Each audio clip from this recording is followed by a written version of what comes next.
chasing all these dreams, I'm getting very close. Your work shouldn't feel like work if you really love it. If you set and you know your worth, then think if it's worth it. But I do count my blessings first, so you know I'm grateful every night. But watch me, baby, I'ma take it there. Tell ya I'ma stay the path. Tell ya I've been chasing all these dreams, I'm getting very close. Here we go. Your work shouldn't feel like work if you really love it. If you set and you know your worth, then think if it's worth it. But I do count my blessings first, so you know I'm grateful every night. Welcome to the Mind Growth Mission. It's your host, David Schweit. And I'm fortunate enough to have some awesome people that I met in my life. You guys have heard some interesting stories already with people of various backgrounds, different parts of the country, different stories altogether.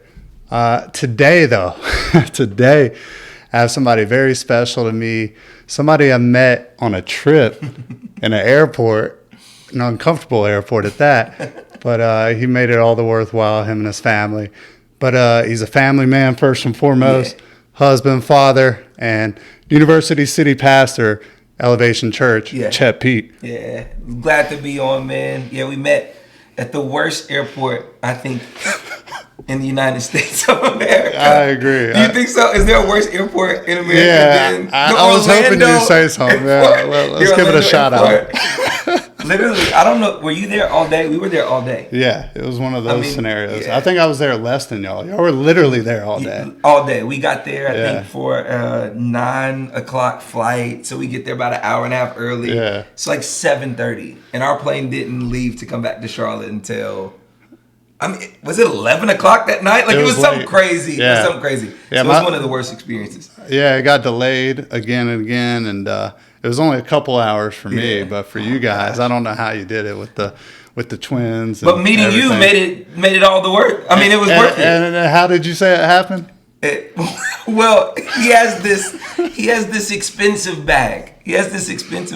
And I have 12 Not expensive. It's from Thailand. It's from Thailand. So my twin boys, they are 12 years old, and my boys are in the fashion, they're in the sneakers, they're in the clothes, and they were like, Dad, look at his bag.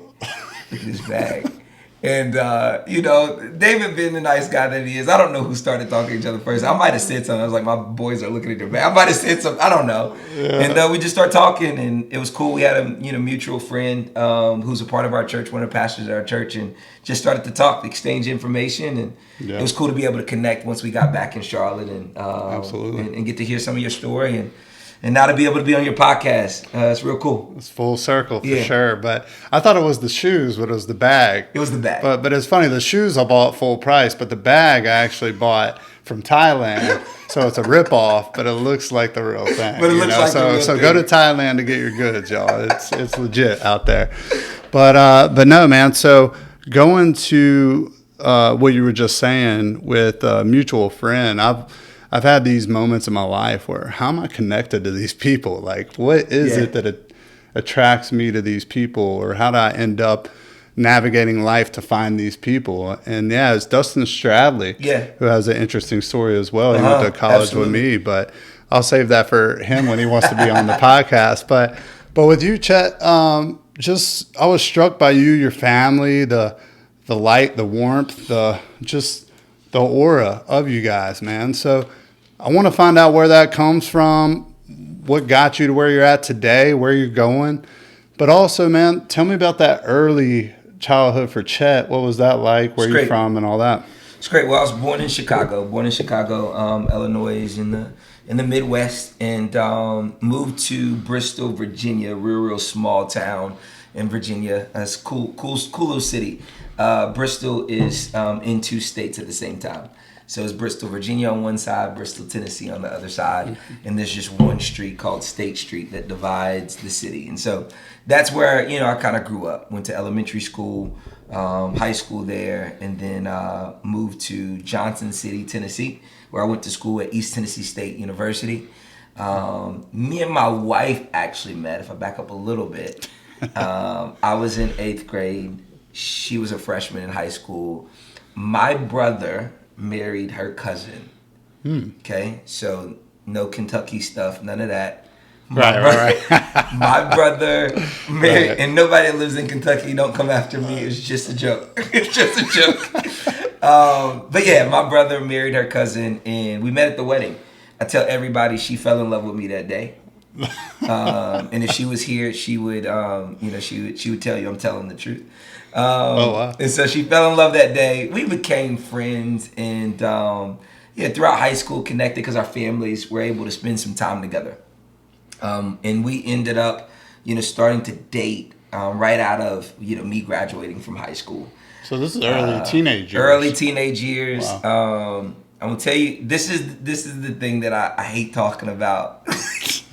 Because my senior year, I essentially used my now wife. Okay, let me tell you what I did. My senior year in high school, I had the idea of like, it would be the coolest thing to bring a college girl to prom. I'd be killing everybody. I'd be killing everybody. Right. Of course. Nobody's saying status anything. booster. You know what I'm saying? Like, I'm bringing who you bringing to prom? Oh, she's in college. She's in college. You won't know about that. Yeah, you don't know about that. And so, because Whitney's 1 year older than me, so I'll reach out to her. I was like, hey, I knew she loved me. I knew she loved me. And so I was like, hey, will you come to prom with me? She was like, yeah, 100%. I didn't know, me just trying to use her to come to prom, that we would really we just start getting real close. Just talking on the phone all the time, just really built a amazing friendship. And we ended up getting married at 21. Right. So 21 years old, we got married really, really young. Just celebrated 15 years of marriage this past January. And we waited 3 years to have our boys. Didn't plan on having twins. You can't plan that, but we had the twins, and it's been a ride. And I think the biggest thing throughout my whole life that I would attribute, I think some of the characteristics that you talked about, a warmth, a love for people, is attribute so much of that to my mom and dad. My parents were pastors. They planted a church, and I got to see my dad give his life to Christ. I got to see that 180. I got to see the work that God did in his heart, and I was like, I was in middle school, and I remember thinking like, oh gosh, if God could change his life, this thing is real. Like, this isn't just something we talk about or something we do. And I began to start to explore, my relationship with God for myself. And so seeing his transformation, seeing my family love people selflessly, seeing the work we did in the community, all of that really instilled so much in me to be able to experience. And so I did not want to be in ministry. That wasn't the thing. I wanted to make as much money as I could. That was my goal. In high school and graduating, going to college, I was like, let's just go get the bag, however we can get the bag. And I started working in retail management while in college, and loved it. I was working for Finish Line, the sneaker store, and absolutely loved it. And I was good at sales. I was good at, And you love sneakers. And I love sneakers. We can talk, that's a whole nother thing. We can spend get hours to that talking too, about sneakers. But I loved connecting with people. I loved sneakers. I loved fashion. I loved all of that. But so while I'm in school, I'm working at Finish Line. I become an assistant manager, and they offer me a store. Like, while I was in school, I was in college, and me and Whitney had just got married, and we were kind of wrestling with what are we gonna do? And they offered me this store. So at the time, college student, you offer me $45,000 while I'm in college. You know what I mean? It's like, I was like, and I got opportunities to bonus and all of these things, and I loved it. And I was like, let's go, let's do it. I was with Finish Line for 9 years. I ran multiple stores. I won every award you could win. If there's an award you can win at Finish Line, I have that plaque. I have that trophy. I have that certificate. I got that bonus. Primarily because I needed to feed my boys, and they needed the Pampers. So I worked hard just out of pure absolutely. I had to Motivation provide. was there. I had to provide, and so throughout that journey of working at Finish Line, moving. So how they would do is they move you to a smaller volume store. You go to a store, you flip that store around, they move you to a larger volume. Right. And then the goal is to eventually become, a district sales manager or regional vice president. And that was my goal. And so all throughout my 20s, that's what I was working towards. Now, remember, grew up in church, love God, I'm saved. Like, I was a good guy. I'm a good husband. I'm taking care of my kids. I'm doing the things. But what I would say is, because I was being successful, I wasn't praying a lot. I was gonna ask, like, I wasn't praying a lot. Go on the back burner a little bit. It was not necessarily on the back burner. It just wasn't the focus. Right. So I could go to church, I could serve, I could be a part of the thing, but I wasn't inviting God into my decisions. I wasn't inviting God into my everyday. It wasn't, God lead me today, guide me today. It was, I know what I'm doing and I'm good at it. And it was working. So every time I get a plaque, every time I get a bonus, I'm beating myself in the chest like, look, yeah, I got this. Look at what I'm doing for my family. Look at what I'm doing. And it became part of that ego, right? It became prideful. Yeah. It became prideful. It went beyond just ego. It became really, really prideful. Yeah.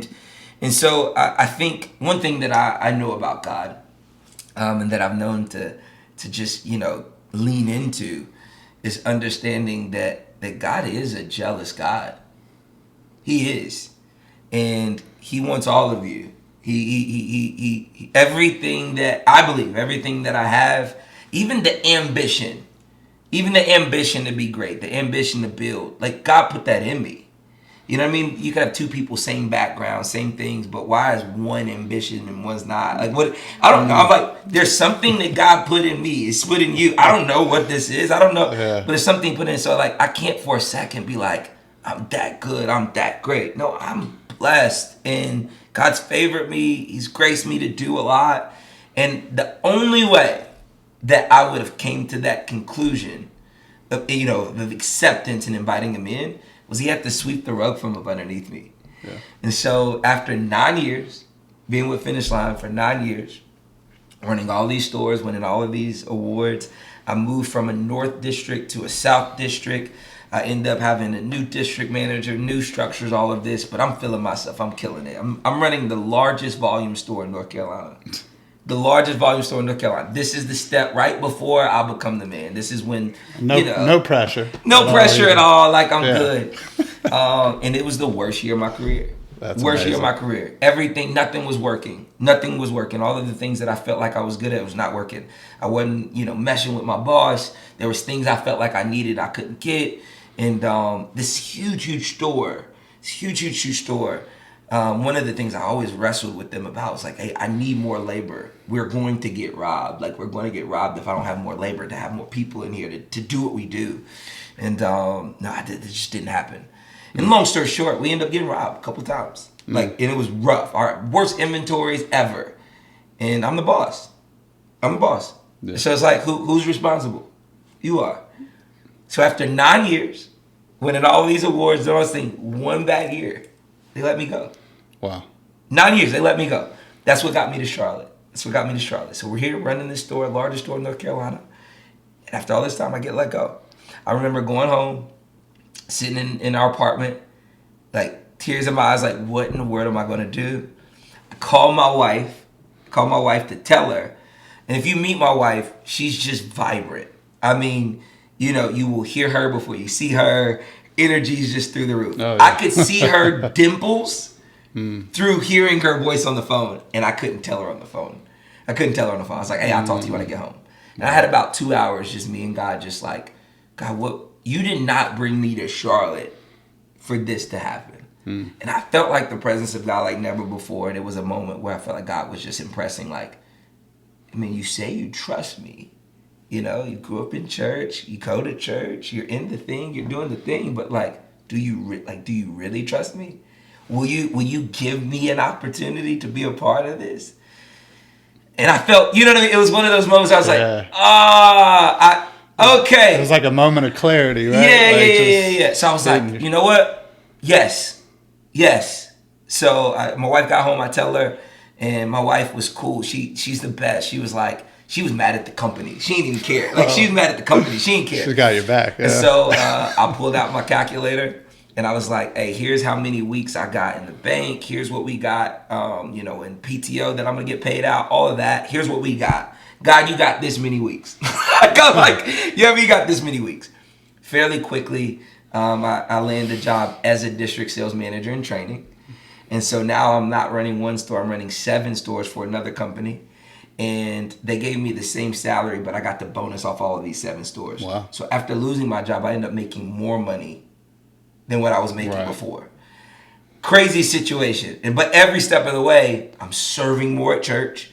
I'm involved more at church. And I'm just like, whatever God, like, yes. What do you want me to do? You want me to talk to that person? Yes. You want to pray for that person? Yes. What do you want me to do? That's a church. They're like, hey, will you lead this team? Yeah, I got you. Whatever you need. I'll work it out. I'll figure out my schedule. And I was just committed to just like trying to walk in step with God, whatever he was calling me to do. So, but while I'm working at this company, right at the moment where now everything's going to change. My next phone call, I'm probably would start making triple what I'm making. Like, I mean, it's just different. It's just a whole different ball game when you become a DM or you become a regional. It's just a whole different ball game financially. I'm there. Like the next move is that. On the door. The next move is that. Yeah. I find out, hey, probably within the next couple of weeks we'll be deciding is it this state or this state. So meaning I would have to move. Immediately when he said it, I felt sick. I felt restless. I was kind of like, what is this feeling? Like, what is this thing? One of the things that sometimes people will try to wrestle with is like, how can I discern God's voice? A lot of people's like, I hear God or whatever. It's like, what does that actually mean? Like, I can hear you talking to me now, David. It's like a lot of times I don't hear like this audible voice from God. You know what I mean? Like, you know what I mean? He doesn't sound like Morgan Freeman. Like, it's like, like that sort of thing. Nice. Like, no, it's usually these impressions. It's usually this restlessness, this feeling. There are times where it's like, it feels so clear where it's confirmed through people. But for me in this moment, it was very much this restlessness that I felt about moving. And I told her, I was like, Whitney, I don't feel good about this. I don't know why. And so my pastor, Pastor Stephen Furtick, most people will only get to see the man that he is from a pulpit setting. Being on staff now with Elevation Church for 8 years now, I've been able to now see so much of the heart and the passion and the man that he is away from even just the stage. He's better off stage than he is on stage. But he preached a message. Before I even met him, before I even thought about ministry, his message was called, You Had to Be There. And he was just talking about this, and he said this statement. He said, sometimes God has ulterior motives. I never heard that statement before. Sometimes God has ulterior motives. He will send you somewhere you thought for one thing, but he sent you there for something completely different. And you'll realize when you look back on it, you had to be there. And in that moment, I was sitting in church, and I remember looking at my wife, and I was like, we had to be here. I don't know what this means. Like, it wasn't like, you're going to be a pastor, you're going to be there. It was just like, I can't move. We can't move. So I was like, and we was like, whatever you said, let's go. I'm here. I love my church too. I don't want to leave my church too. We were settling in. I told my boss, I was like, hey, listen, if you decide to take one of those other districts, I love your job. I was like, I love your job. I need to stay here. I need to stay here. I'll serve you as long as I can, whatever, but I need to stay here. And he's like, seriously? I was like, yeah, I need to stay here. If you decide to move, I'd love to run North Carolina. I was like, let me stay here. And he's like, okay. And he was so good to me. He was so good to me.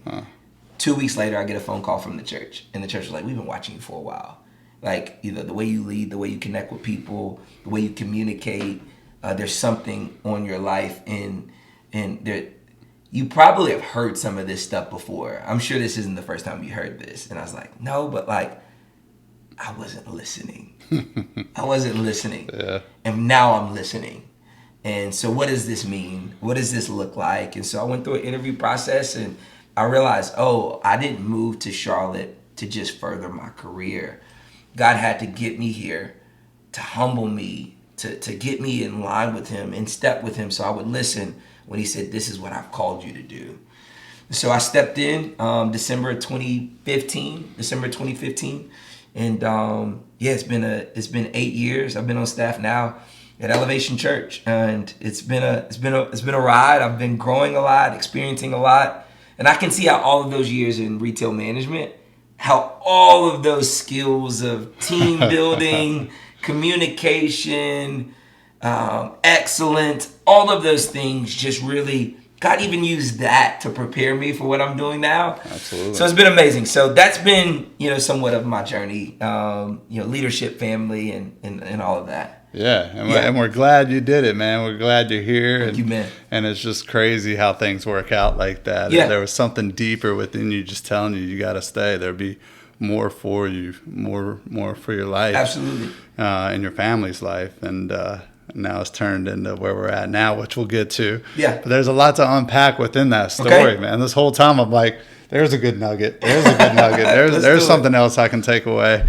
And one of the things that I heard from you is the early on how you said your wife fell in love with you and and you guys did the prom and got married at 21. So you were in college when you got married at 21? Yeah. And then you graduated the next year? I did not finish. Finished line offered me a job while I was in school. Okay. And I you took were the like, job. hey, I was like, let's money's go. in front of me. 100%. Interesting. Let's go. Okay. So yeah, while we were in school, crazy kids. Yeah, exactly. crazy kids. But what always amazes me is when those two people find each other, fall in love like that, and build that foundation, that relationship, especially at that early of an age, especially this day and age, let's be honest. Yeah. I just feel like you don't see that as much anymore. So maybe get to some of the roots of that and how you're able to make this thing blossom and be what it is and just live in the beauty of it all and 100%. and appreciate it all. I think the culture in this day, in some ways, we've gotten so perverted with the idea of perfection, and it's a problem. It's the idea that I have to be perfect. I have to be at this certain place at this certain time. It has to be exactly right for me to be able to step into not just marriage but whatever. You know what I mean? And sometimes it's like you have to just start. There has to be some level of trust, hope, and faith and belief because we don't know what's happening tomorrow. We don't. And so a lot of times, because again, I love the picture of just its perversion with this idea of perfection, and what would it mean for people to be able to take a moment and take more, steps of faith. Now, I'm not saying, don't be wise. I'm not, throw caution to the wind. Don't look at anything. Like, no, not at all. Remember, my brother married my wife's cousin. I had, even as a young age, I did have some history. I knew her family. I knew her values. There was a lot of things I knew. I didn't just meet her at 21 and we just went and got married. We knew each other. Like, we knew each other and built an amazing friendship. Yeah. And so I would just challenge at any stage of the journey is how can you take steps forward in faith? Better yet, there's a scripture that says you cannot please God without faith. You can't please God without faith. So I want to please God with my life. That means there has to be an element of faith where, like, I don't know exactly how it's going to work out, but I'm going to trust you that's pleasing to him. Just to use as an example, is there a food you just hate, you don't like? Is there something you really just don't like? Man, that's tough for me. I'm sorry. You like it all? Like, you don't have nothing at all, David? Like, what is it, like sardines or something? Sardines? I'm not a big fan of that, I guess. Okay, Let's just say that. I hate pickles. Okay, there you go. I hate pickles. Yeah, I kind of like them. So. You like pickles? Okay. I like a lot of things. You like a lot of things? But, like, if you were to put pickles on my sandwich and I took a bite of that sandwich and I tasted pickles, I would be like, like, this is nasty, right? Yeah. That's what a life without faith feels like to God. Mm-hmm. It's not pleasing to him. It doesn't please him. He doesn't like that.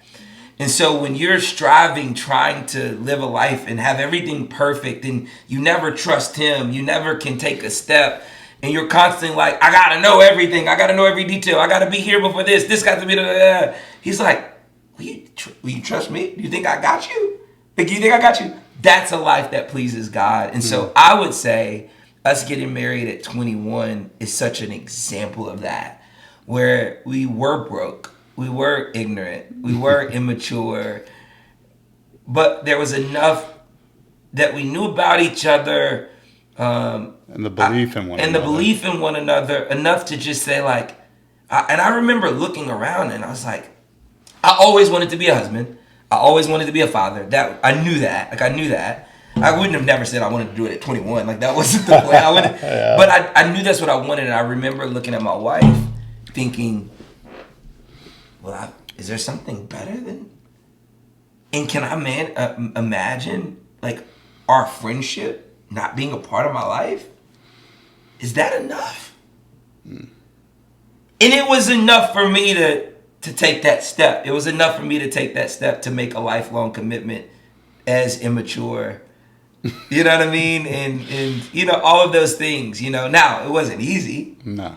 So like, hear me clearly, you know, sitting 15 years now into it, it's like we've overcome a lot and we've seen so much, but like, yeah, it was hard. It was hard. It was very hard those first 3 years, us just, you know, again, being young and prideful and all of those things, figuring out how to make this thing work. And so I'm proud of us. I'm proud of us. I'm proud of us. I'm proud of the intentionality, the effort, and the commitment to God and the commitment to each other to push through and stay together. And now we're sitting 15 years in, and I love the woman that I look at today way more than the woman that I looked at when I was 21. Like that's, you know what I mean? When you think about it. Yep. You know what I mean? Some people's like, I want to go back to my first love. I was like, I don't know. I was an idiot. Right. You know what I mean? I was like, wait, Yeah. no. Today, with more wisdom, more experience, oh my goodness, I hit the jackpot. Oh my goodness, like let's go. I love her way more today. And but it took faith. It took faith. Yeah. And then when you have the twins 3 Yeah. years later, Yeah. what did that change in your life or add to your life that like you weren't seeing when it was just you two? Right? Well, what I happened mean, there? Well, you walk into the ultrasound and and you know, the doctor didn't have to say it. I remember seeing, you know, in the ultrasound, I saw like two little pea looking things. And I said, "Hey, is that two of them? Is that two? Like, is that two? Am I looking at two?" Yeah. And the nurse was like, hold on one second. And she was finding both heartbeats. She was like, finding both heartbeats. And she's like, yeah, Mr. and Mrs. Pete, you guys are having twins. All I can remember is that room felt like it just caved in. I couldn't breathe. It was tight. Whitney's mom was there with us. And we both kind of ran out of the room and left Whitney on the bed, like with her belly out by herself. I just ran out. I couldn't breathe. Like, it was terrifying. Like, it was terrifying. Like, terrifying. Real, yeah. I went from, like, somewhat, like, starting to get excited about it to, like, you know, still nervous. But then it was like, oh, crap, there's two of them. And so, yeah, like, it was a lot. It was a lot. But here's the crazy thing. We had been married 3 years. And, you know, again, a lot of immature fights for no reason, just dumb stuff. Get pregnant, find out we're having the twins, and we moved away to Danville, Virginia, another small town. I'm running the store here. But for the first time, we're about 3 hours away from family, right? 3 hours away from family. No family there. It's me, Whitney, and these twin boys. And it was the best thing for us because something clicked where we realized no matter what, I have your back, you have my back, we together will take care of these kids and build the life. Like, it was almost like this moment where it just clicked and we realized it's me and you. Like, we gotta figure this out. It was only in isolation. It was only in isolation away from our families that we were able to just find each other. 3 years into our marriage, the birth of our kids did that for us. Wow. And so a lot of times I think people let the kids kind of in some ways can rob them of each other. Like sometimes when people have kids, it can actually be a distraction from them working on their relationship. But what it did for us, it made us feel like, oh, like I really have a teammate. Like I really got somebody that I'm in this with. And I realized that like if I don't have her back, she can't win in doing the things she needs to do. If she don't support me, I can't really win. And we saw it. But it was only in isolation that we were able to find each other. And that's the thing that I always come back to when I think about, us having kids. And yeah, so it was hard. It was like hard. Yeah, like I talked about earlier. Like I had to work a lot. I had to bonus. I had to figure it out, to buy Pampers and keep it all together. Like, yeah, like I had to work hard to be able to make that thing happen. But I just remember loving that season because when everything was dust settled, middle of the night after feeding cycles and all of that, man, Whitney's still just laying up in a bed laughing with each other, being friends, supporting each other, talking about the difficult things, handling the things that we need to handle. We saw our love deepen, get strengthened through having our boys. It helped us tremendously. Yeah, I was gonna say it's a new gear, more strength, and deepen the relationship, right? And and you do see some people use that, like you said, as a distraction instead towards the relationship, where you still got to prioritize the one you started everything 100%. With, right? And because think about it, your kids are going to be gone. Yeah, my boys are 12. In 6 years, they'll be 18. It's nuts. 6 years, they'll be 18. No, yeah, I mean, I don't believe when your kids get 18, you kick them out the house. I don't believe in that. I mean, there will still be, I know, like a level of support and a level that will be in their lives and support them to be able to achieve whatever God wants them to do in their lives. But in 20 years, I'll be 56. 20 years, I'll be 56. Whitney will be 57. We'll be young. Do you think we gonna be worried about where those boys are? No. Me and Whitney gonna be traveling.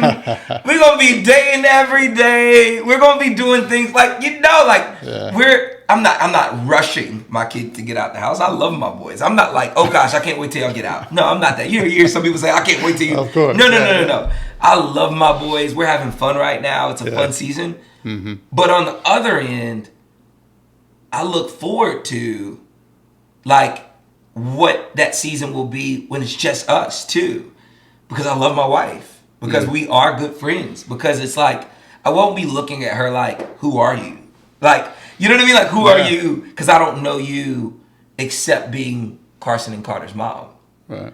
You know what I mean? And that's the danger sometimes with kids is like they can't separate you from the kids. Like I separate Whitney. I don't see her as just my boy's mom. I see her as Whitney, my wife. You know what I mean? And she has to do the same thing. And that's a pitfall that I think a lot of times people, in relationships, they make that mistake. Yeah. They consume themselves with the kids. Yeah. You know what I mean? And forget each other. Yeah. And I mean, you see that with careers or other 100%. Too, right? Beautiful. That are distractions. But no, man, you mentioned how in isolation is when you started to figure stuff out a little bit more, being away from the family. Yeah. So, I see that too.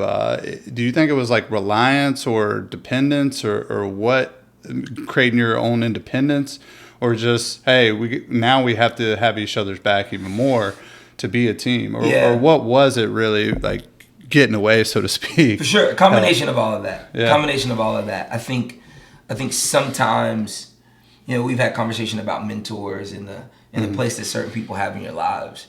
Whoever that is, if you have a mentor or mom or dad or whatever, you have people that were a significant voice in your life. It holds weight when they speak. The thing that happens is that seasons change.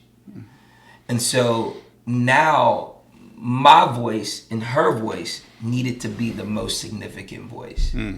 It didn't mean that our parents didn't love us. It didn't mean that they didn't want the best for us. But her mom's voice could not be more significant than mine. my parents' voice couldn't be more significant than hers. We had to be able to really consider over anybody else's voices, each other's. That was a huge, huge, huge part of it. Because again, remember, we were 21 when we got married. Yeah. We had the boys at like 24. Like, so to our parents, they're like so loving and overbearing, but yet they have their own ideas of what this should be. Right. And sometimes that comes in conflict with what maybe we're trying to do for our lives. And so it doesn't mean that you are horrible parents. It doesn't mean, like, again, I could tell you some stories of some things that maybe were said or things that like we wrestled with. But the moment that we got away, that was just us, that isolation, it was like, I was able to hear you. You were able to hear me. And it wasn't through the lens of like what somebody else was trying to put on us. Exactly. More leaning into each other. 100%. 100%. For help. So yeah. So it's that and the dependent side of like, you know, not only do I not have their voices to convolute our thing, they're not as accessible. So in the moments that I thought I needed somebody else, I had to go to her. Yeah. I had to go to her, or she had to go to me. I love that. I appreciate that. I appreciate you sharing all that, man, because I think a lot of us need to hear that for different reasons, right? Yeah. Like for me, I've always had my family close, and then I think of times like, what if they weren't? Like, would I be doing more, right? So I know I'm capable of more, right? But sometimes I am held back by some of these things that just have a level of convenience, right? And so you got to challenge yourself to put yourself out there. And speaking of that, man, so working through Finish Line 9 years, you kept working yourself up, rising up the charts within the company, right?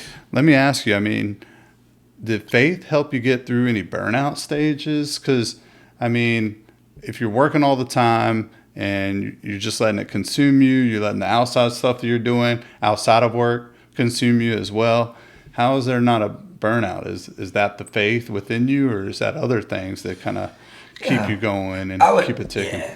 I would absolutely say for my life, faith has been the foundation. That for sure, even like I said, when I wasn't listening, I still think it was the current that I drifted on, that I was able to move in life, in marriage, as a father, in business, in ministry, all of it. I think faith was always the substance, like, you know what I mean? For sure. Here's a principle that I think I've learned. I wouldn't have had language for then. Like, I wouldn't have had the language for it, but like this would be the language I would give, is that we spend a lot of time talking about like time management, right? Like the idea of time management. You know, using block calendaring, using your iCal, making sure that you are where you need to be when you need to be there. You know, project managing yourself, all of the different things that you got to do. You gotta be good at time management to own it all, to do the things that you do. But we don't spend any time really talking about energy management. And so, you know, energy management is understanding that, like, to your point, we are in some ways, you know, limited, that there is a space where my body and my mind, you know what I mean, in some ways, like, will fail me. You know what I mean? And and I think that's a good thing, because that connects back to the faith, is that if I understand that my body and my mind will fail me, my faith puts trust in God, and I believe that He never will, right? So that is a huge kind of connection to it. But the other part of energy management is you being able to identify what things in life fuel you and what things in life drain you. There are things that like give me energy in life, and then there's things that drain the life and energy out of me. Of course. I am an extreme extrovert, right? So this podcast, this conversation is energizing. Like, I won't leave this conversation drained, ready to go take a nap, right? Like, I won't be like, oh my gosh, that was so much. Like, I'll be like, what's the next thing? Like, let's freaking go. Like, let's go. Like, I'm good. You know what I mean? Because I can talk. I can do this all day. You know, somebody that may be more introverted, and conversations or things like this may be draining for you. You know what I mean? You have to do them, like, right? Like, you might be in a job, excuse me, where you have to be in some conversations, you have to do some things, but like you recognize after I've been around a crowd or after I've been in a conversation like this, I'm ready to take a nap. It drained the life out of me. What you have to start doing is realizing, how do I counteract that with some things that will give me life? Mm-hmm. And plan your life that way. And so when you talk about burnout, I'm like, the more experience I've gotten and the more that I've become more aware of that, I've started to be more strategic with adding things to my life that I can control, that give me life and that give me energy. Because there will be things that drain me that I can't control, and I'm an adult, right? Yeah. I'm an adult, I'm gonna do my job, I'm gonna do the thing that I need to do. But I recognize I'm gonna be a little tired after I get done with that, or I'm not gonna be at my best self after that. So what I need to do is I need to counteract that. And so I would say to anybody that maybe is trying to struggle with the idea of like, I'm feeling like I'm just overwhelmed, I'm tired, I'm doing too much. I'm like, you may not be doing too much. You may just not be adding or implementing the things that actually will give you life. Examples. I love basketball. I love basketball. So if it's not playing ball, it's watching it. If it's not, watching basketball, it's talking about basketball. You know what I mean? So it's like that. Like my boys love basketball too. And I prayed. I was like, I hope they love basketball so we can connect on this. And so they're playing AU basketball. And so like, yeah, so it's like after a long day, if I know, my boys got basketball practice and I get to spend time with them, and it's something we can connect with together, like that's gonna energize me. That's gonna give me life. That's gonna fill me up. Right. But guess what? I was doing something. Sometimes when people say burnout, they think they just need to tap out. Right. I'm feeling exhausted. I'm feeling like I'm gonna throw everything away. I need a vacate. I need to tap out. I just need to go away. There may be a time that's appropriate. Yes, take vacations. You know what I mean? Like use your PTO. 100%. Hear me clearly. I'm not saying don't take time off. Yes, take vacations. 100%. You know what I mean? Do that. Mm-hmm. But your life shouldn't be lived waiting for the next vacation. Absolutely. Your life shouldn't be lived just like, I'm just waiting till the next time I get away. I think you can implement things in your life that give you life, that energize you, and you have way more control over that than what you think. Mm-hmm. And so just being aware of those things. Sometimes it's people, though. There's some people that just drain the heck out of you. Yeah. Some people. Being aware of that. There's just some people that, like, I know if I got to be around them, it's going to mess me up. But then there's other people that I'm like, why is it that I feel more joyful and more energized when I leave a conversation? What is it about that person that makes me feel more like ambitious? That makes me feel like, I can go climb Mount Everest and, you know what I'm saying? You know what I mean? I'm going to climb Mount Everest with the swimming trunks on. You know what I mean? Like, what is it about this person that made me believe I can do that? Yeah. And then what is it about somebody that makes you feel like, oh gosh, like, I just want to go take a nap. I just, you know what I mean? Like, and go eat Doritos. Like, whatever. You know what I'm saying? It's like, oh man, that's something I would say to anybody that's thinking through the lens. And again, I wouldn't have had the language for it when I was kind of trying to climb and build. But when I look back, I'm like, these certain things, these certain people gave me life. And some of the people that I hired, I loved working with. And so, I was working long hours, but I was energized by being with some of those people. One of the guys I'll shout out, his name's O'Neal Campbell. He loves basketball. He was one of my assistant managers that I hired. And, when I was building, we were working a lot of hours. Inventories, culture training, you know what I mean? All of this stuff. And he was one of the guys there. And I loved being with him. Like, he was just a great leader in that season of me building. And that I was working 70, like easy 70 hours, like a week, like building that store for the first 3-4 months, like easy, just trying to like build culture, reestablish the store, all of those things. And again, I got a bonus because I got to buy these Pampers. But I'm like, so when you ask the question, like, why didn't I burn out? Yes, faith. But then I was like, there was practical functions. Mm-hmm. There were, you know what I mean? Practical things. Absolutely. And when I look back, I'm like, I loved him. I had fun with him doing the job. You know what I mean? And then, I made sure that me and my wife, we were able to connect. We have fun together. Like, it's like that. And so how do you make sure you do that so you don't tap out when you feel like you're experiencing burnout? Yeah, I experienced the same thing in the sales world that I was living in the workplace, right? The sales environment. You got the people that are high energy, low energy, on different frequencies, people you kind of are attracted to that like bring you energy, bring you life, and then the soul suckers that can bring the whole culture down for a week or two or however long, right?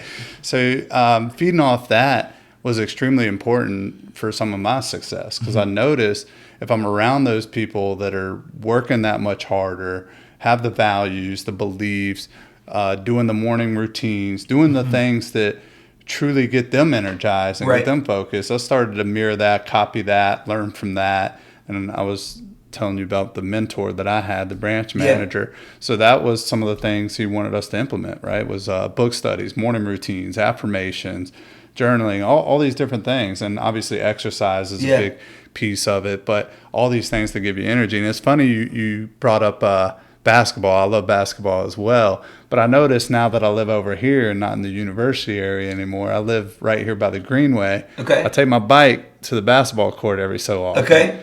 And I just feel so freaking good after I get a few shots up. Yeah. You know what I mean? Like certain things you can do that you just keep adding to your life. You keep stacking in there. 100%. And that brings that energy, that joy back in your life, right? So I love the fact that you brought that up, man. I really appreciate that, and that's super key for anyone listening here. I think they can get something out of that. But also, here we are with the transition, right?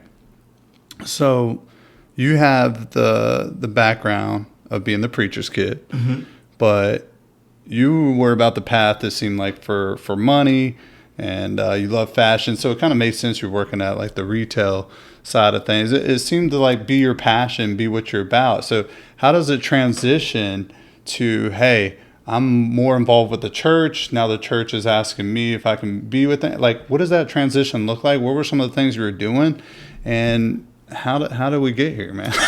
Well, I say this when I look back, I'm like, I always was a part of the church, like always. Yeah. So even when I moved away from home, we moved to a city, we would find a church to go to be a part of. It was always a huge, huge part of my life.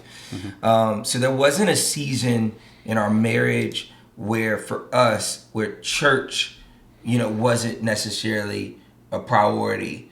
I believe in community. I believe in gathering to worship together. You've came in and worshiped with us at University City a few times. There's something different that happens in these rooms, right? Like, I wouldn't say that, that's the only way to connect with God, right? I wouldn't say that at all.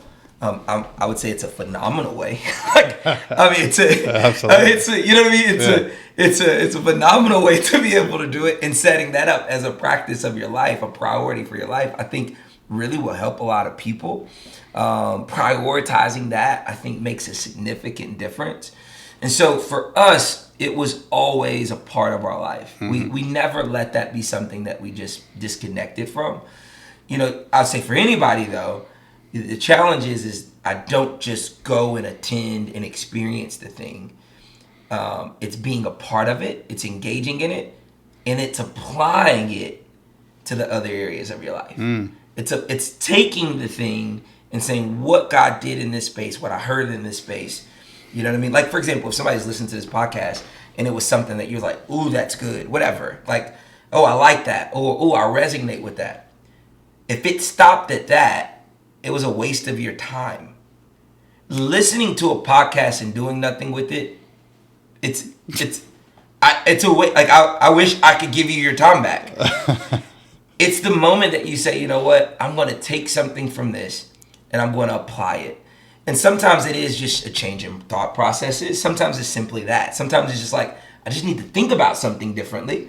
But if it was just simply like I listened to it, I did it, and that's a waste. So I experienced that. I was a part of that.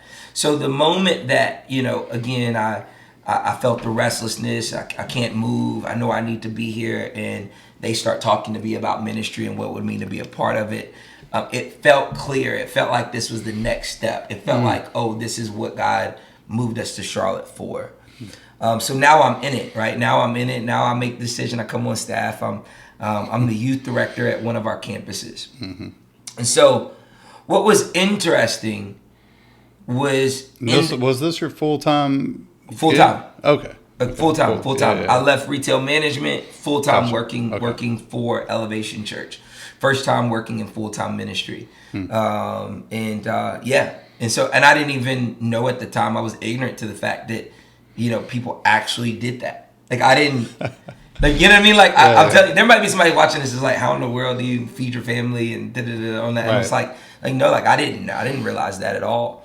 And so I come on staff, and I quickly started to recognize my unique giftings and my experience and how they were like overlaying.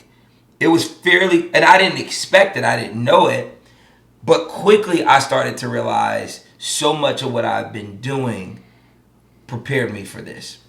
And so, for example, anything of great substance and great impact that will leave legacy and really stand the test of time won't be built alone. Like, it won't be built alone. It will always be built in teams.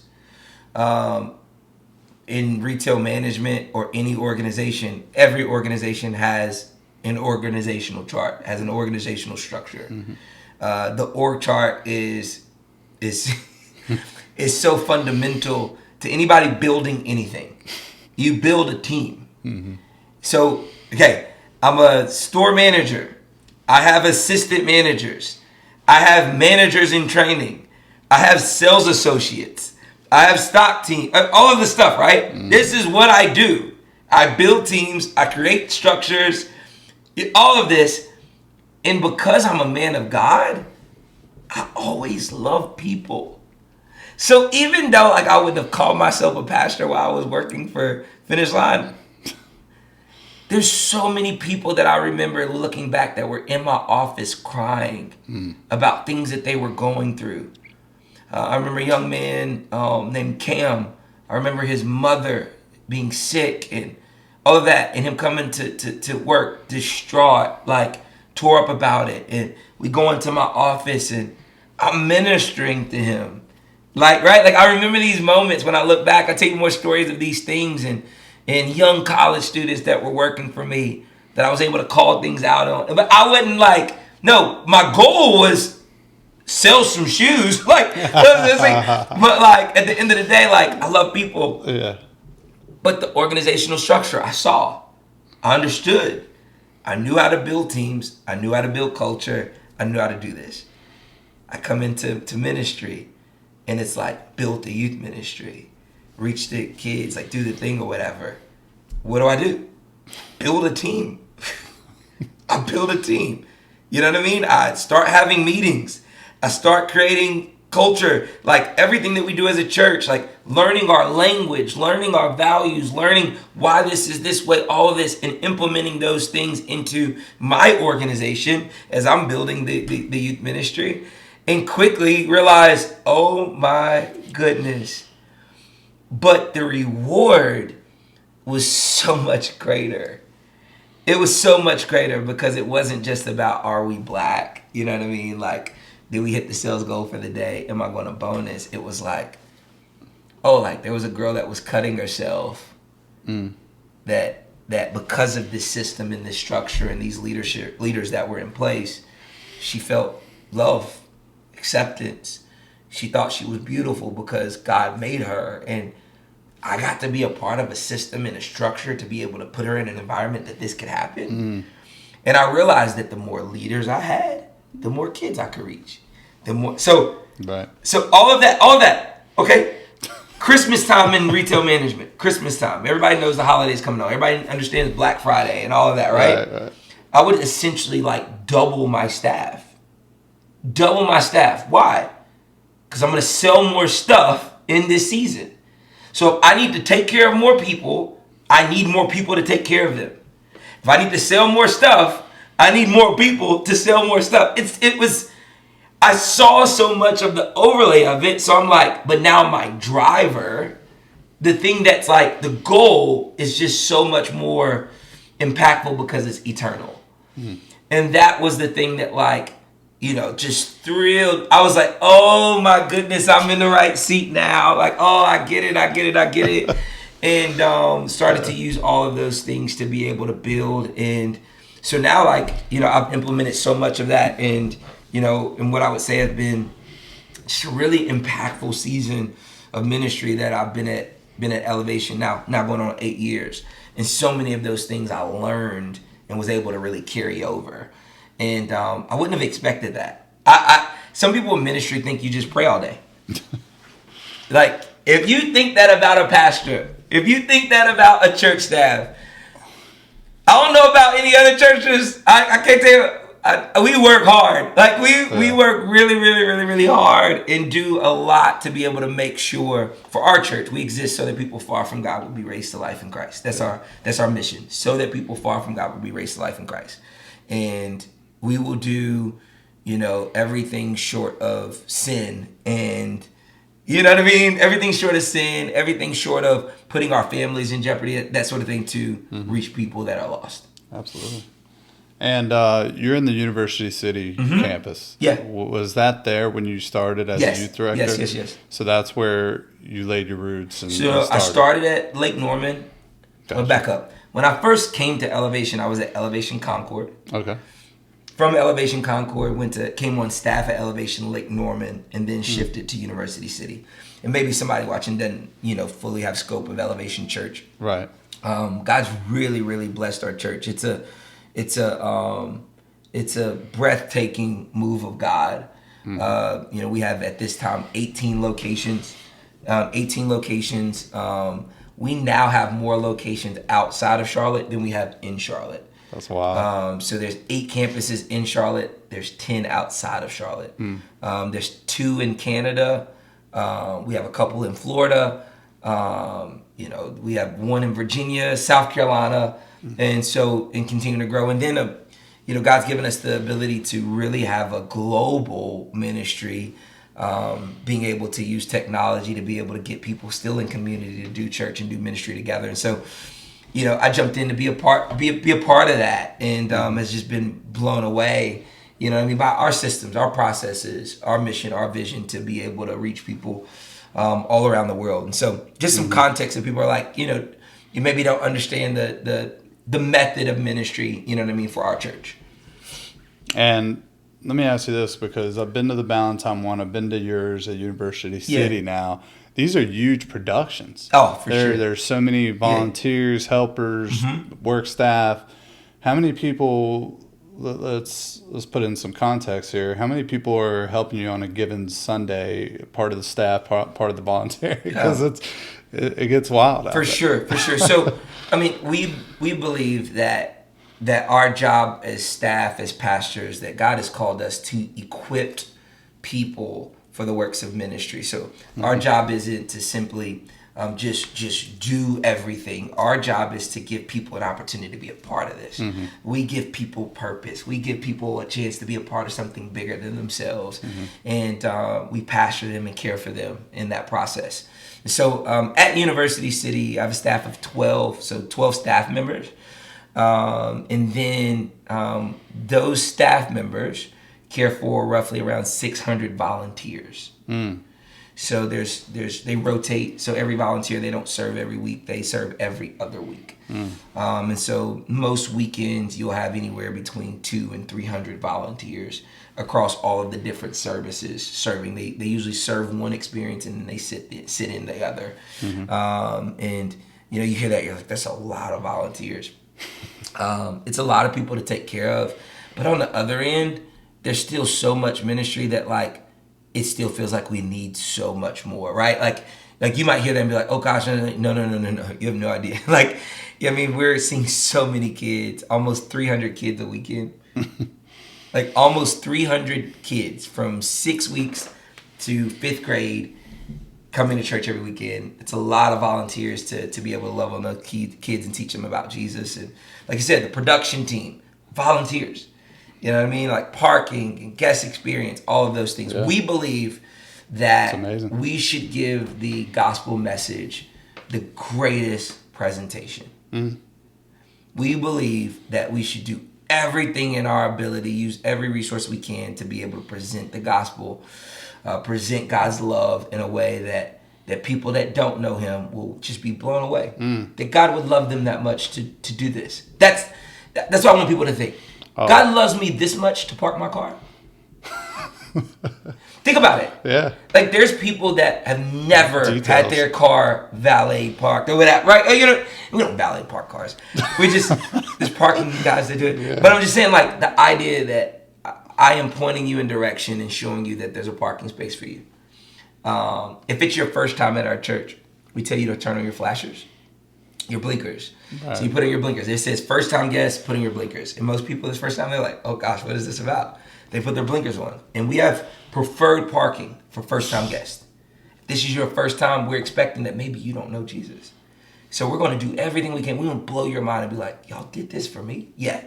Somebody's going to meet you at your car door, walk you in. I remember the first time I came to Elevation, there was a guy named Brian Knott. Remember Brian Knott. He's the guy that met us at our car. Put our flashers on, came to the car, and he helped us come in, showed us around. Here's where the bathrooms are, here's all this. You go into our bathrooms, there's mints. Why? Because if you're talking to somebody, you get close with when your breath's stinking. You know what I mean? So it's like, we're thinking about these details, this experience. Absolutely. And then you go in, and it's like, we want to take your kids so that you can have a distraction-free environment for you to connect with God.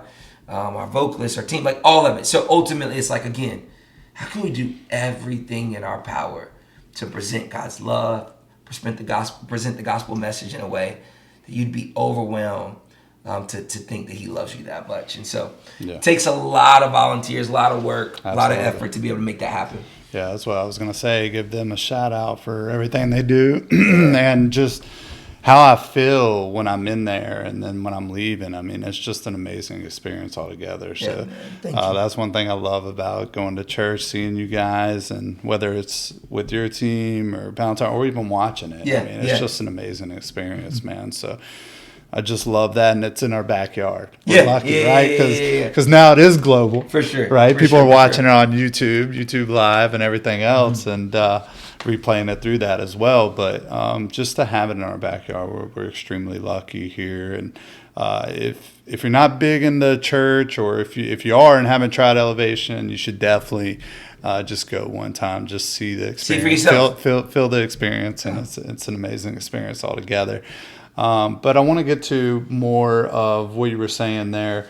You kind of went into it as a youth director, and then you didn't know where that take you. Right. And now you're doing speeches in front of thousands, maybe even millions, right? Because of how big it is a global scale. So how does somebody go from retail management, where you do have to speak in front of a team, obviously, and go up there and hype them up and all that, to somebody that can get on a stage and actually give it their all, and show the passion you have for the church and the short answer is I have no idea what the heck I'm doing. I love it, man. I love it.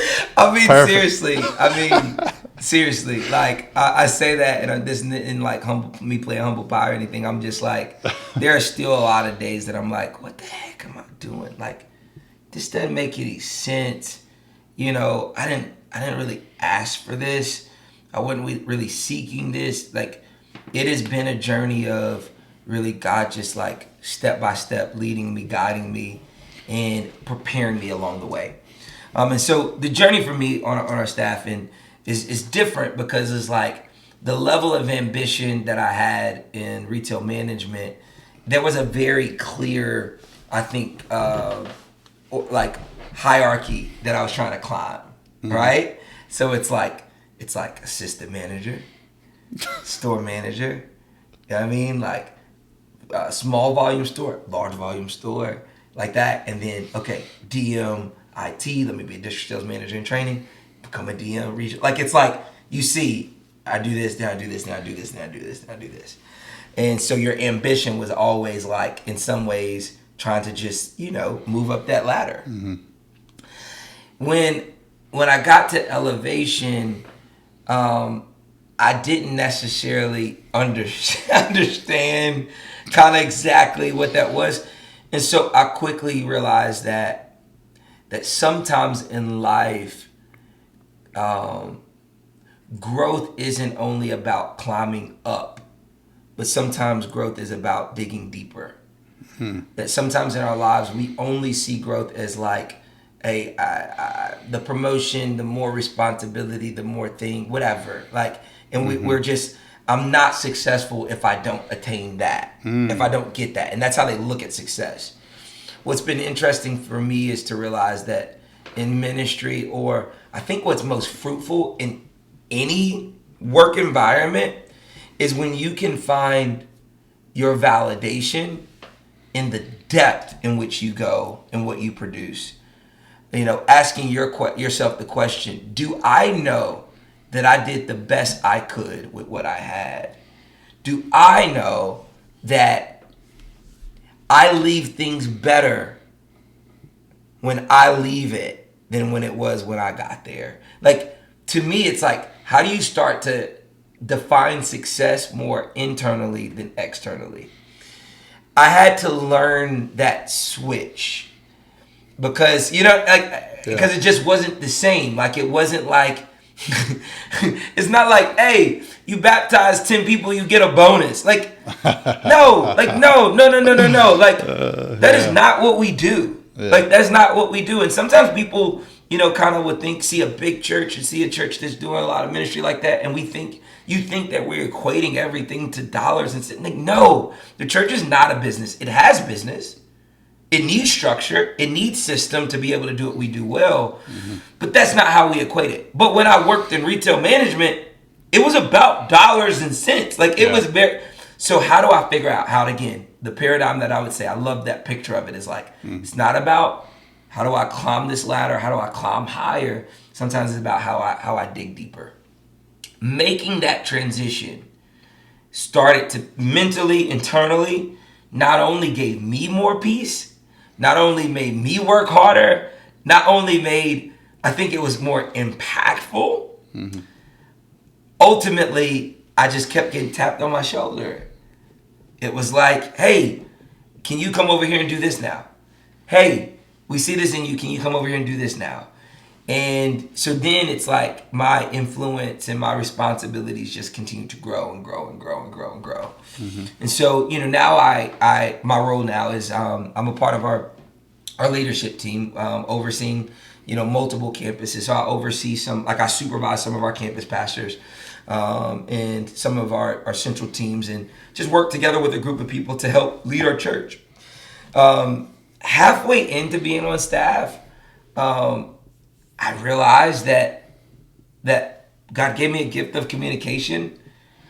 I think some of that was developed in retail management. Because if you think about it, and anybody that works in customer service, restaurants, you know, retail, whatever, you work in customer service, you have to, or sales, you have to be able to connect with people. You have to be able to. You have to be able to be aware, to pay attention. In some ways, how to make people feel seen and known. All of those things, you know what I mean? Like, just started to compound over 9 years of it. Like, I just was good at it. Like, I was good at it. I knew how to connect with someone. In 5 minutes in my store, you could have somebody that was a single mom that maybe was trying to find the clearance rack to figure out how she was going to afford to buy shoes for her kids for back to school. But she wants them to have Jordans because she don't want her kid to get picked on, right? But she's trying to figure out how to add up the money to be able to make it happen. 5 minutes later, I got a business owner or a CEO that walked in a suit that's only in the city for 6 hours, but they need to go to the gym. They left their shoes, and they're just like, I just need a new pair of running shoes that I may leave in the hotel room. So I'm saying, they don't care about how much they are. They just needed the shoe to be able. Both of them, I have to connect with in 5 minutes. All of those things, I think, help me kind of understand people. Right. And so I think, you know, if I go back to just, you know, now we're talking about preaching. Yeah. You know, I think I think all of us preachers would say we'd be foolish to not look at Jesus as a model of how to preach. Because Jesus was a teacher. Jesus was a preacher. He not only that, he's the Messiah, the Savior of the world, but while he's there, he's trying to teach about the kingdom.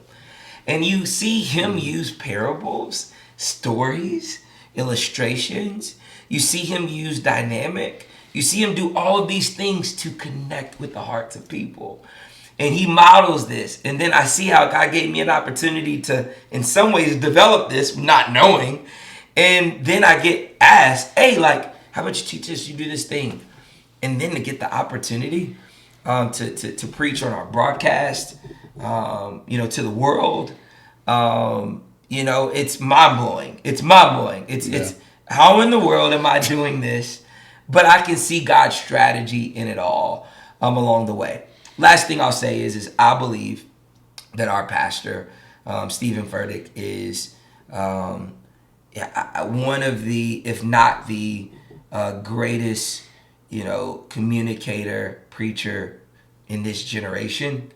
And I've had the honor to sit across from him and learn layers of thinking about God's word and how to communicate effectively to be able to, again, present the gospel in a way that actually will impact people's lives. And there's systems for it. There's practices for it. I work really, really hard on it, to bring an offering to God. And because I can't save anybody, you know what I mean? I can't save anybody, but I can present this option to them.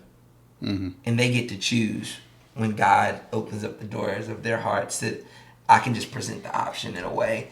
And that's what we get to do. And so that would be like kind of what prepared and all of it. It's a combination of my experience.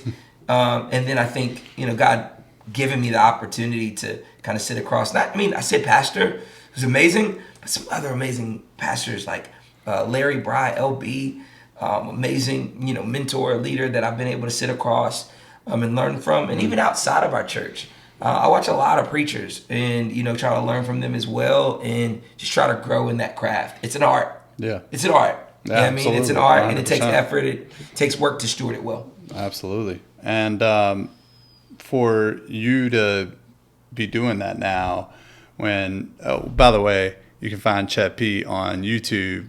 There's some sermons you deliver. The King Me might be the most recent, right? Or one of the more recent ones that I was just watching the other day, along with the one I was asking you about. But you can find different YouTube videos of him crushing it on there and preaching a great message and in each. And not only that, you bring humor to the table. You got your subtle stories that I love. For sure. And what's a stud? That's what my wife calls me. Whatever. Yeah. 100%. Oh man, some of these are just so good, man. They stuck with me. And when Stephen Furtick gives you that tap, like, "Hey, man, you're up." What's that feel like? What happens there? How much time do you have? It's different. It's different every time. Yeah. It's different every time.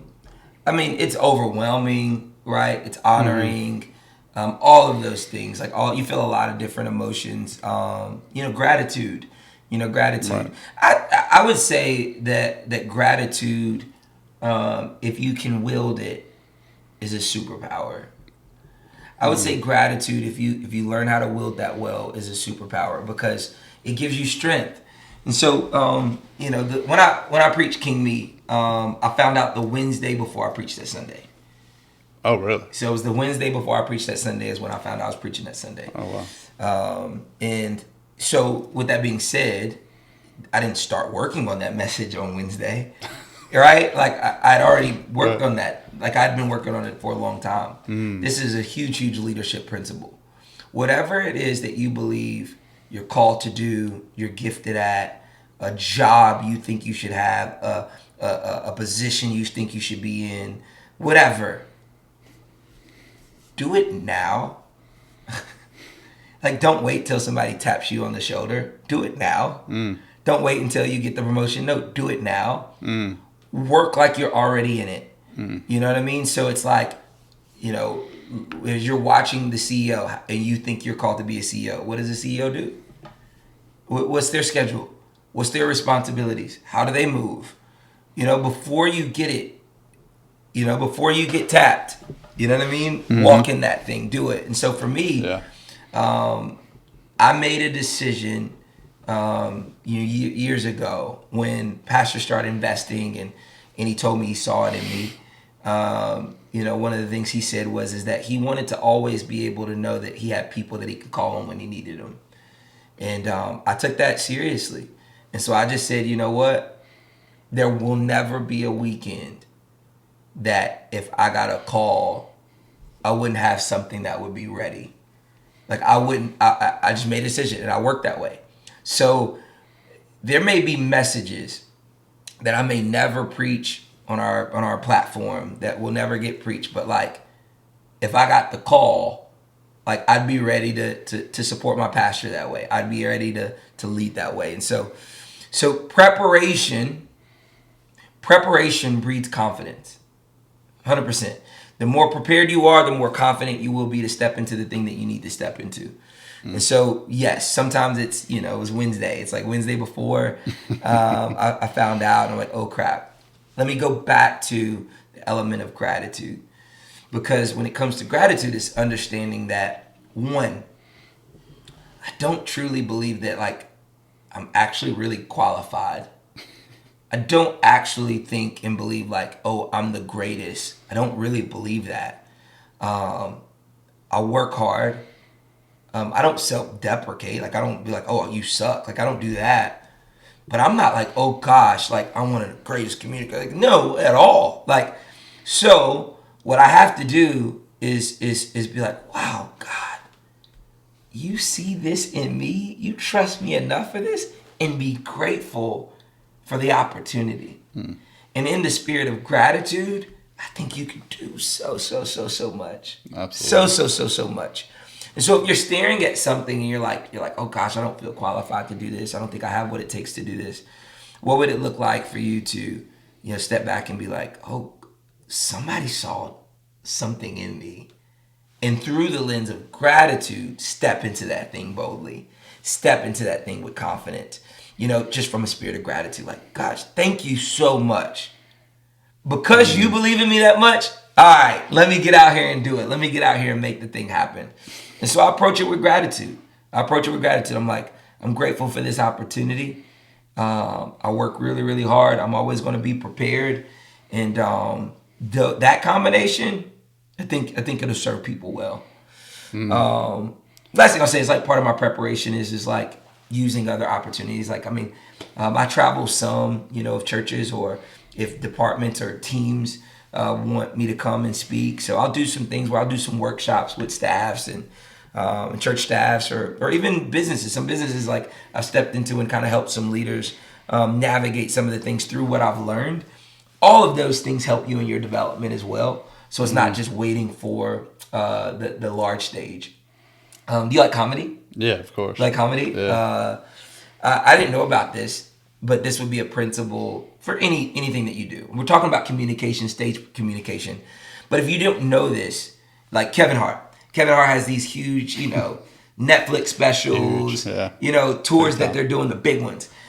Most people don't know that Kevin Hart and most large comedians, that before they do the large stage, they've tested content on small stages. Mm-hmm. So they go to little hole-in-the-wall comedy zones, comedy spaces, and nobody knows that they were showing up. And they just come in and they grab the mic and they just test some of the content they were working on. They're testing it, working it out, piecing it together on smaller stages before they get to the large stage.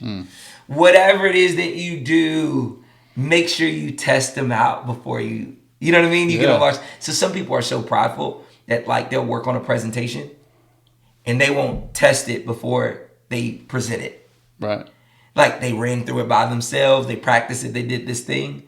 Like, what would it look like if you just called a smaller meeting with some people and said, like, I'm about to present this to the board. And you actually went in and you're like, hey, let me test this. Let me run through it. What questions do you guys have? How much more prepared will you be when you step into the boardroom if you already ran it versus just winging it. Right. And like, you know, of course, you worked hard, you planned it, you did it, but testing it on the small stages is a principle that like I've applied to my preparation. So like taking action comes before actually seeing that action take place, basically. 100%. So you're doing all the things that are key with Say it preparation this way. and whatnot. Taking action will prepare you when advancement comes. Absolutely. You know what I mean? Yeah. When it's time to advance, if I haven't been taking action, you won't be ready. You won't be ready. So like if I get a call on Wednesday and I don't have a message, what do I say? Yes. And then I'm freaking out for 3-4 days trying to put something together, and then it sucks. Like, you know what I'm saying? Then it's not good. No. Take action. That will prepare you when it's time to advance. I love that. And one of the game changers you mentioned that happened for me in my life and some of that career transition and when things started happening in abundance for me in my life was gratitude. Yeah. Once I started not only just like write it down and say it out loud or whatever, but when I started to actually like feel it and like really be one with it 100%. And just, and just feel what's coming from that. It changed my life. Yeah. And it's crazy that something so simple that's all around 100%. Us always, we take for granted. Gratitude is so powerful. But we really got to live in that. And I see some of the most successful people I know really live in a great state of gratitude, always. And that's just one thing that, you could do today, tomorrow, right now. If you're listening to this, take 5 minutes, just think about it, be in it. What are those things that bring you joy, happiness? What's important in your life that you have around you, like things like that people just constantly, it's around you, it's there, and that's where you start sometimes. Beautiful. You start with the gratitude, and that leads to other steps of 100%. Action you can take, right? 100%. So, Chet, you said you're a big basketball fan. USA went 3-0 today in the group stage. I don't know if you saw that, but I have to ask you the GOAT question, man, because I don't know if I asked you this, but I assume because you're wearing Nikes now. But who's the GOAT, man? LeBron James. LeBron James? LeBron James. Okay. LeBron James is the greatest overarching basketball player that's ever touched a basketball. Okay. Every other conversation, you know what I mean? You're getting into just compartmentalizing different things. Right. Mm-hmm. But overarchingly, I believe that LeBron James is. Now, every conversation around the greatest, I understand, is subjective. Yeah. It's my opinion. Yeah, for sure. So if you are offended, I can even validate some of why you made the decision you made. You know what I mean? But I think it's one of those things where it's like, I like to look at the overarching picture of the game of basketball and what I think are the truest components of all of those things. And I'm like, if you start to look at all of those things, I think he rises to the top for me. He rises to the top for me. Yeah. I'll tell you my top three. Okay. It's Jordan, LeBron, and Kobe. Okay. And Kobe's on that list because of all the other things that he was about to do as well. Because I'm looking at him as a person as well almost. But I know he was intense on the court and, he was shifting his life around and the things he was about to do off the court before he tragically passed. Right. He was just destined to be, leave a legacy like no other. For sure. Brilliant person, all that. And I remember just seeing that him and his daughter pass, and I was crying, man. Like, I don't know the guy, for sure. but he left that on me.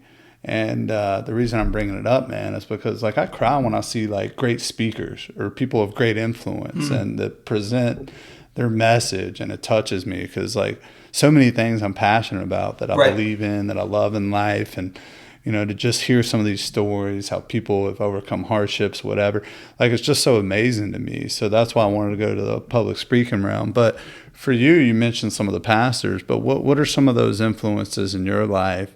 I know you mentioned your parents and whatnot, but what are some of these other influences that may stand out to what you might listen to in your free time, or podcasts or speakers or anything like that? I'm just curious about you. Yeah, I mean, I would start with, for sure, my parents. 100% would be the foundation.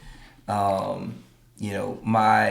mother is I think would be the foundation, or the pillar of faith, the example of faith, the example of loving people, of being selfless and caring for people, putting people, you know what I mean? It's like she's the example and the model for that. Most loving and caring, caring woman I know. I've seen her go through things and trust God. She's the example of that, right? My dad, I think the example of hard work and doing whatever it takes. Like, yeah, I've seen my dad work third shift. I've seen my dad work multiple jobs. I've seen my dad be an entrepreneur, start stores. Like, I've seen my dad do so much.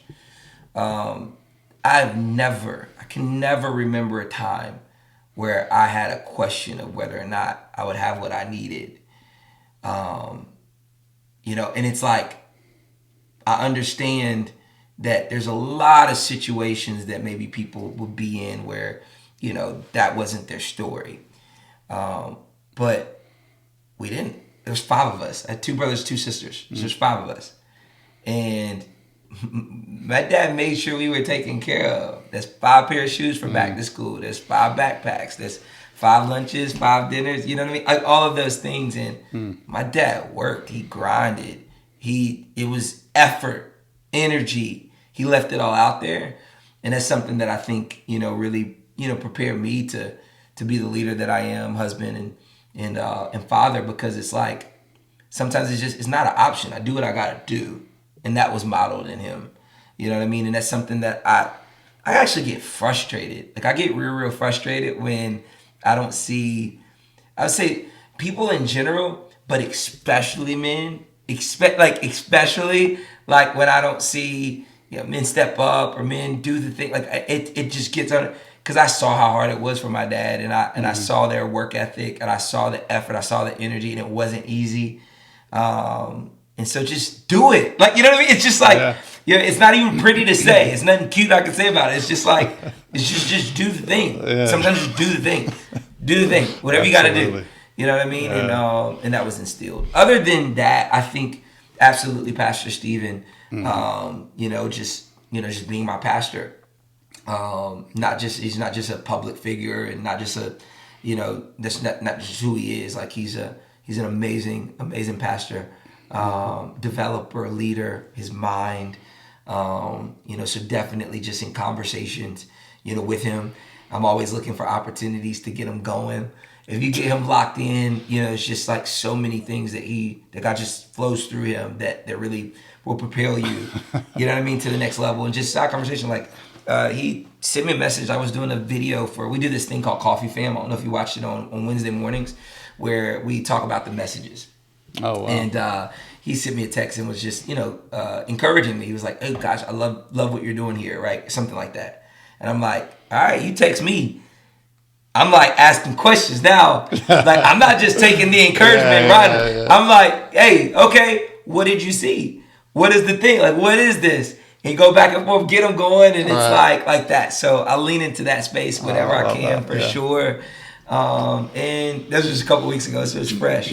Now, Bishop T.D. Jakes, you know what I mean? I think he's on another planet when it comes to preaching. Yeah, he's amazing. When people are talking about certain, artists, like, maybe you look back and you're like, certain artists that transcended, time and that sort of thing. You take somebody like even like right now, Beyonce is on her world tour. Yeah. Like Beyonce, don't like Beyonce. Amazing talent, amazing artist. Like, if somebody tries to compare somebody to Beyonce, it's hard. It's like, set Beyonce on her own planet and then compare people. Yeah. Bishop Jakes is like that. Yeah. You set him on his own planet and then you can start comparing people. Podcasts I like listening to right now. You ever listen to Diary of a CEO? I've seen it. Yeah. I like his take on some things. I like the conversations that they get into. He brings some interesting people on. Like, Yeah. So it would be more like it's just leadership, different ways of thinking. Sometimes I don't agree with it, but it's intriguing. Right. Sometimes like stuff. Sometimes it's good for people to listen to things that like you don't agree with. Absolutely. You know what I mean? Absolutely. Like, it's good for leaders to challenge their paradigms. Absolutely. Yeah. Challenge your paradigms. You believe this? Listen to somebody that's on the opposite spectrum and see what you get. So, I think that's one. I love the Pivot podcast. Okay. Yeah. I love the Pivot podcast. I love those guys. What about the one with JJ Redick? I haven't listened to his. I need to. Okay, yeah, I need to. I like JJ. I like check seeing that him out. on ESPN and stuff. But like, I need to listen to his. I'm trying to think if there's any more right now that would be podcast wise. Well, I like Ed Milet a lot, and he's a very faithful guy as well. But Ed Milet, yeah, he has a ton of big names on it. But he's got an interesting take, great books that he's written as well. Guy that comes from humble beginnings, became super successful. Yeah. Now he does the podcast to reach people and help people, and has awesome guests. Anything from science to athletes to singers to performers to CEOs to billionaires to whatever, like a little bit of everything. Yeah. Did you watch the? The documentaries are killing it these days. Yeah, like, I find myself watching that more than any. Yeah, Swamp Kings. Yeah, amazing documentary. The whole season of Untold this year is amazing with Johnny Manziel and some of the others. But there's another documentary that's on coaches. It's Coach's Playbook for Life.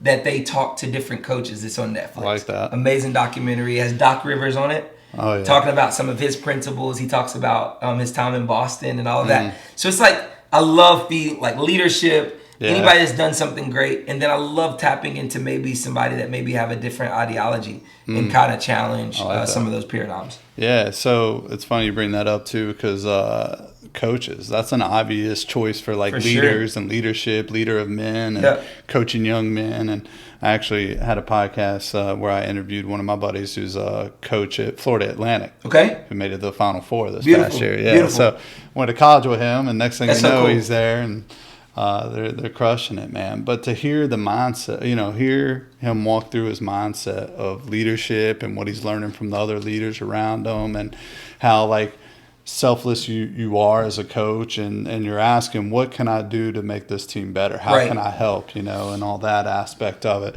So what are some things for you where you see you asking those questions, and what have you been learning lately as you're growing, man? Because, it seems like you keep rising to the occasion, keep trying new things, but what are those new things now?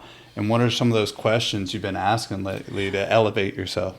Well, I think for me, my focus primarily is on making sure that as I've taken on more responsibility, more influence, that a lot of people would talk about balance. With how do I balance it all? How do I balance it all? And I've given up on the idea of balance. There's not a pure balance. Yeah, I've accepted that greatness, anything great, takes sacrifice, and a lot of our life will be accepting tensions, being proactive about tensions, acknowledging and eliminating unnecessary tensions so that you can actually live in the ones that you need to. And so a lot of what I'm doing now is just trying to understand at this level of leadership. I don't know what's now. I don't know what else is in the future. But I want to love my wife well. I want to raise godly men that some of the same things that I value, that I can instill those values in them. I don't want to just build a church, a ministry, my influence, without making sure that when it comes to my life holistically, that I feel like, Whitney and those boys have to be the number one priority. And so a lot of leaders that have done that well is what I'm interested in. I'm interested in, like, there's so many people that got to the top and lost everything that I believe matters the most. Like, I don't want to be at the top of something and I can't celebrate with Whitney. I don't want to be at the top of anything and my boys don't love me. I don't want to be at the top of anything without that. You know what I mean? Like, I don't want $1 million in the bank without them. You know what I mean? Like, I want to, so that, like, so, Pastor is an amazing, resource, you know what I mean, and influence and mentor to be able to see, like, how he prioritizes and manages that tension, to make sure that, his wife, his kids, and all of that, it's there, it's important. He tells stories about, like, how he's setting up his life in a way to do that well. Because, again, the more influence you have, the more responsibility you have, it gets weightier. Absolutely, yeah. More weight equates to more pressure, okay? The more weight you have, the more pressure you have, that will lead to you being tired. The more tired you are, you're way more prone to make bad decisions. So I lean into a lot of this space of, like, again, and if you need to say it again, I say it again, but, like, that journey is the thing that, like, scares me to death. That I don't want to have so much influence, so much weight, so much responsibility, that the pressure exhausts me so much that I jeopardize what I love the most because I was tired and I made a bad decision out of exhaustion. Most people that mess up their lives, they're not bad people. They were just tired. They were just tired. I get what you're saying. It was so much on them that they weren't able to navigate well, and in exhaustion made a decision that messed up their lives. Good people. Amazing people. Yeah. Amazing people. So I'm asking those questions. What are you doing to not mess up your life? What are you doing? What are you doing to keep all of this together? What's your part to play in that? What's God's part to play in that? Practically, what does that look like for you? What are some things that you do? Like, I like hearing that. Like, I like getting into that space, because I'm like, honestly, what's for me is for me. If I steward what God's put in my hands well, he'll give me more. He'll give me more. I don't gotta chase after anything. I don't chase after anything. I don't ask for anything. I don't ask to preach. I don't ask to try. I don't ask for anything. If you're gonna reach out to me, you're gonna reach out to me. You're gonna ask. It's because it's a God thing, and through relationship, I'll say yes to the things that, like, I feel like God's called me to do. But, like, I'm not grasping right now. I'm in a season of trying to just make sure I steward well what He's blessed me with, knowing that in stewarding well, more will come. And as more has been put on me, how do I manage that well so that pressure doesn't drain me to the point where I jeopardize my life?